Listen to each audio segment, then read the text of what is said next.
Darren, what's the most important personality trait of a trader?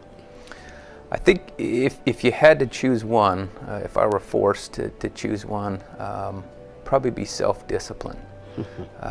I focus on the 5-factor model of personality, and one of the factors is conscientiousness. And inside conscientiousness, you have 6 facets, one of which is self-discipline.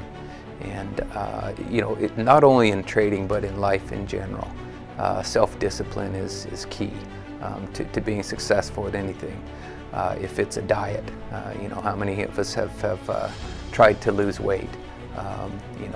It boils down to self-discipline. Are you able to monitor your calorie intake, things like that?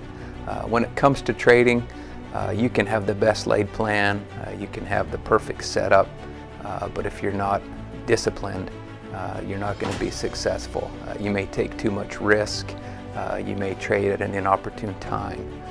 So being able to monitor yourself, to have the discipline to say, you know what, I woke up late today, I'm not quite sure why the markets are where they are, I need to take a break, fire yourself, so to speak, come back the next day, spend that day doing some research, some homework,